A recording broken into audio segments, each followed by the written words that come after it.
Eu quero trazer também e falar um pouquinho sobre imposto do pecado agora. Quais são os itens que permanecem nesse imposto que tem uma alíquota diferenciada justamente para coibir, né, algum tipo de consumo que possa prejudicar a saúde e o meio ambiente. Esses são os objetivos do imposto do pecado. Então a gente está falando de jogos do azar que foram incluídos agora também. Então inclusive as bets agora elas também vão ter uma alíquota diferenciada por fazerem parte desse imposto do pecado ou do imposto seletivo, que é o nome técnico, né? Esse imposto do pecado é o apelido que foi dado a ele para facilitar a compreensão. Os cigarros, minérios, bebidas alcoólicas e açucaradas e veículos. Mas teve uma discussão muito interessante que eu vou colocar aqui para o nosso debate, porque a gente falou, veículos, ok, seriam todos? Não, os caminhões ficaram de fora, porque foi apresentado ali o argumento de que o transporte rodoviário, ele representa hoje 85% de tudo aquilo que a gente tem de movimentação de transporte e frete aqui no nosso país. Por conta disso, eles acham que seria injusto você tributar os caminhões, mas permanecem os outros tipos de veículo, inclusive os carros elétricos. E aí? Mas os carros elétricos não são justamente aqueles que vão favorecer de alguma forma o meio ambiente? Aí eles usam o argumento de que as baterias, elas são produzidas de lítio e essas baterias, elas podem significar também algum tipo de problema para o meio ambiente quando não há um cuidado do começo ao fim, ou seja, quando a indústria não acompanharia o descarte dessa bateria depois de vender o carro para a pessoa que o comprou. Então, esse foi o argumento que manteve o carro elétrico e o argumento do transporte rodoviário no país foi aquele que tirou os caminhões. O que você achou disso, hein, Gustavo Segré? É estranho, porque não vai ser o governo que vai armar uma empresa, eu espero que não, para pegar as baterias, reciclar as baterias. Já tem empresas que fazem isso aqui na região, no Brasil, e tem empresas no Mercosul que fazem isso. Então, por que cobrar um imposto do Estado para justificar um trabalho que será feito por uma indústria ou uma empresa privada? Não vejo nenhuma relação. Por outro lado, se estão defendendo tanto a sustentabilidade e a defesa do clima, deveria ter diminuição de impostos, não aumento de impostos. E aí tem outra questão que me parece que pode confundir um pouco. Não obstante que dentro do Mercosul o acordo automotriz está por fora do acordo macro, imaginemos que não tenha uma empresa aqui. Eu acho que em algum momento vai vir uma empresa e vai montar uma indústria aqui de carros elétricos. Mas imaginemos que não. O ano que vem, com a produção. Então, o Milei já está negociando para que tenha indústria lá. No Mercosul não tem imposto. Então, como vai cobrar um imposto dentro do Mercosul que hoje já não tem? Vai atrapalhar o Mercosul? É muito confuso isso e deveria ter um benefício para aquele que compra o carro elétrico. Por exemplo, já tem uma diminuição no dia do rodízio. Não tem rodízio. O carro elétrico não tem rodízio. O híbrido não tem rodízio. Então, o que vai ser agora? A pessoa vai comprar um carro e vai pagar imposto por isso? Não. E outra questão que intriga também, que foi questionada lá mas se os caminhões, eles representam 85% hoje do transporte no país, eles também representam ou são responsáveis por boa parte da emissão de gases hoje do efeito estufa. Exatamente porque circulam a partir do diesel. Então, como que os caminhões ficam de fora e os carros elétricos são inclusos? Esse foi o grande debate, Zé Maria Trindade.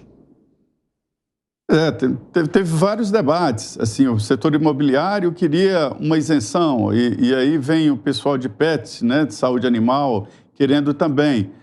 O pessoal de produtor de cerveja artesanal, que produz pouco, também queria isenção diante da dificuldade de competição com as grandes cervejeiras. Aí depois veio o setor de destilados, quer dizer, é um debate muito profundo. E depois disso aí vem o que é um caminhão, né?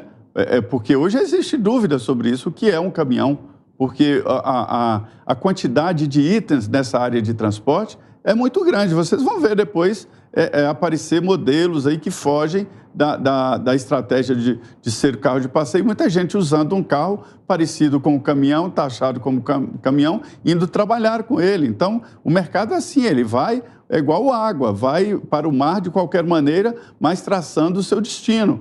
E eu vi muito bem esse debate, um debate muito acirrado, de vários setores, dividiu o Congresso assim de uma forma que eu nunca vi, né? O que eu entendo disso aí é que os governos, né, federal, estadual e municipal, devem definir ou devem ter a liberdade de definir, até por serem temporários. Eu entendo que o carro elétrico agora merece sim uma isenção por se tratar de uma tecnologia nova, e aí haverá um tempo em que fala, peraí, agora não, o carro está competitivo, está no mercado, tem que cair na linha geral de automóvel. Ô, Fábio Piperno, como é que você vê essa dualidade? Não, o Zé tem total razão nisso, veja. O ano que vem já vai ter produção de carro elétrico aqui no Brasil. Acho que a fábrica já está em construção. E como eu disse antes, vem uma outra montadora para cá. Então, outro dia, o Congresso aprovou o Mover. O Mover, ele promete, né? Ele entrega isenções fiscais para carros menos poluentes, né? Então, e aliás, esses ganhos eles são inclusive graduais. Os carros exportados, enfim, as montadoras que exportarem, elas vão ter benefícios maiores, enfim. Ora, como é que você vai prometer vantagens fiscais para carros menos poluentes e, ao mesmo tempo, se queira taxar os carros elétricos, que também são? Então, esses debates, eles, na verdade, têm como pano de fundo a ação dos lobbies organizados. Olha, o meu setor não, mas o do vizinho é muito pior. O do vizinho atrapalha muito mais a economia, o ambiente, a saúde, ou sei lá o quê, do que o meu. Então, se o Congresso começar a ceder a todos esses lobbies, nós vamos ter um Frankenstein em vez de uma reforma tributária de fato, e aí a gente não vai ter, sabe, é impensável onde isso vai parar. Agora, Langani, esse Frankenstein deve ser apresentado já nos próximos dias, porque o presidente da Câmara, Arthur Lira, disse que deve colocar o primeiro projeto de regulamentação para votação já na próxima semana. E aí eles liberam a proposta para que os setores possam analisar e reclamar. O que você vê desse discurso e de que maneira que essas reclamações podem trazer ainda mais divergências e burocracias para esse discurso? Que o Piperno falou é absolutamente verdade, né? Porque o grande problema é que quanto mais exceções você colocar nessa reforma tributária, alguém está pagando por essas exceções, a gente mesmo, com compensações em outros setores com alíquotas maiores. Então isso não vai ser de graça, esse é o primeiro ponto, e pago pela própria sociedade. Segundo ponto, que uma vez que você colocou uma determinada isenção para um setor ou um imposto de um pecado num outro setor, é muito difícil conseguir mexer nisso a médio e longo prazo. Prova está aí da isenção dos 17 setores.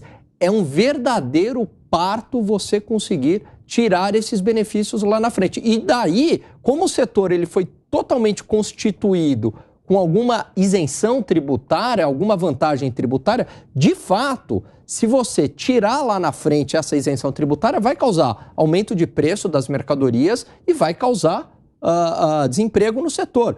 O argumento que os setores trazem na hora de tirar a isenção é válido, porque todo setor foi construído dentro de uma lógica de isenção tributária. Então é melhor evitar esse problema na raiz. Mas pelo jeito, infelizmente, a reforma tributária, ela caminha para uma série de exceções. Aí o que é uma reforma tributária só com exceções? Era melhor nem ter feito essa reforma tributária. Agora, 4h28, o pessoal da rádio vai para um rápido intervalo. Daqui a pouco espero vocês, hein? Nas outras plataformas continuamos. Gustavo Segré quer arrematar. Quero.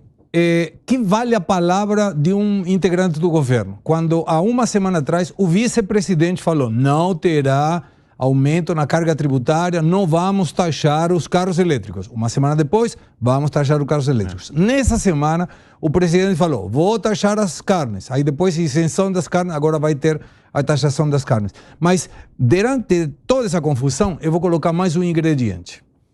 Eu não sei, talvez Alan, o Piperno, o Zé Maria, se leram especificamente a reforma tributária, para mim não fica claro se o IVA vai ser por dentro ou por fora. E qual é essa diferença? Hoje, o ICMS é denominado um imposto por dentro. Nós temos um produto de R$100. Dentro desses R$100 tem uma alíquota de 18%, para São Paulo, por exemplo, que seria a alíquota do ICMS. Mas se você puxa o líquido, que são 82%, 18% representa 21,95%. Então é uma alíquota mentirosa. Eu não estou pagando 18% sobre o valor, estou pagando 18% já incluso no valor. Se eu coloco uma taxa de 27%, é muito diferente que eu tenho um valor de 100 vezes de 27%, a que tem um valor de 27% incluso no 100, porque aí o 27% é muito mais que 27%. Você tem razão. Pessoal, a gente vai trazendo aqui as informações e também atualizações sobre a reforma tributária. Se tiver novidade, eu conto para vocês